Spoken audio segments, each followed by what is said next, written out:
భగవద్గీత అధ్యాయం 2 శ్లోకం 43 శ్లోకం యామిమాం పుష్పితాం వాచం ప్రవదంత్య విపశ్చితః వేదవాదరతః పార్థ నాణ్యదస్తీతి వాదినః. అర్జున, వేద వచనాలలోని పుష్పితమైన మాటలతో మాయ చేస్తున్న వారిని చూడు. వారు వేదాలలో చెప్పబడిన ప్రకాశవంతమైన మోహకరమైన మాటలను మాత్రమే మాట్లాడతారు. వారు వాస్తవ జ్ఞానాన్ని గ్రహించనివారు, అవిపశ్చితులు.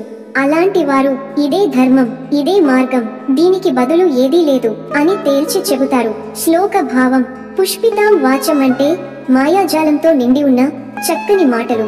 వేదవాదరత, వేదాల్లోని కర్మకాండ విషయాలపై మక్కువ కలిగినవారు. వారు భావించే ధర్మం, యాగాలు, వ్రతాలు, స్వర్గప్రాప్తి వంటి బయటి ఫలితాల కోసమే.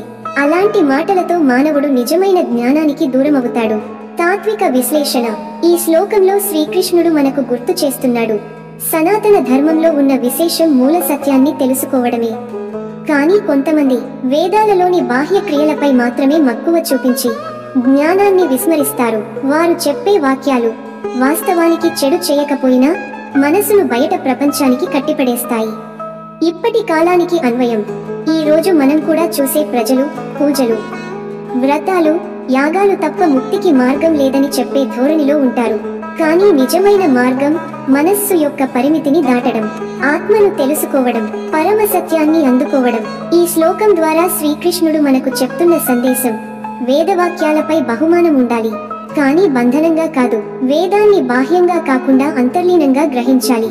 అప్పుడు మాత్రమే నిజమైన జ్ఞానం వెళ్లివస్తుంది. ఇది మనలో తాత్విక చైతన్యాన్ని పెంచుతుంది. తదుపరి శ్లోకంలో ఈ మోహమాటాలు ఎలా మన బుద్ధిని దెబ్బతీస్తాయో చూద్దాం. లైక్ చేయండి, కామెంట్లలో మీ అభిప్రాయాన్ని చెప్పండి. ఈ తాత్విక సందేశాన్ని మీ మిత్రులతో షేర్ చేసుకోండి.